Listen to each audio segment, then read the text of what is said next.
কি gold ETF, যেটা কিনা আমরা বলি ডিজিটাল গোল্ড। ঠিক আছে, তো গোল্ড ইটিএফটা কি? গোল্ড ইটিএফ এটা হচ্ছে স্টক এক্সচেঞ্জে ট্রেড হওয়া পেপার গোল্ড, যেটা রিয়েল গোল্ড দিয়ে আপনার হচ্ছে ব্যাকড। সুবিধা কি কি আছে গোল্ড ইটিএফ এ? এটা পিওর গোল্ড প্রাইস ট্র্যাক করে, তাই তো। নো মেকিং চার্জ, এখানে কোনো আপনার মেকিং চার্জ দিতে হচ্ছে না। ইজি বাই সেল মার্কেট আওয়ারে, মানে স্টক মার্কেটে যখন আপনার মার্কেট টাইমিং থাকে সেই টাইমের মধ্যে আপনি এটা ইজিলি বাই বা সেল করতে পারছেন। আর প্রাইসিংটাও থাকছে আপনার কি ট্রান্সপারেন্ট।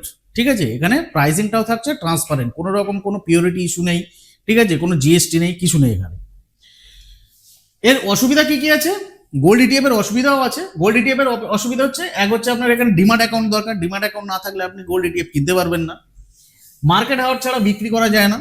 ঠিক আছে, আপনার মার্কেট মানে স্টক মার্কেট যতক্ষণ আপনার মার্কেট আওয়ার্স ওপেন থাকে ততক্ষণই আপনি কেনাবেচা করতে পারবেন, তাছাড়া আপনি বিক্রি বা কিনতে কিছু পারবেন না। এক্সপেন্স রেশিও আছে, গোল্ড ইটিএফ আপনার এক্সপেন্স রেশিও লাগে। ট্যাক্স বেনিফিট নেই। ঠিক আছে, লাইক মানে এসজিবি যে মানে সোভারেন বন্ড যেটা আছে তার মধ্যে কিন্তু এখানে ট্যাক্স বেনিফিট নেই। এখানে ট্যাক্স কিরকম লাগে?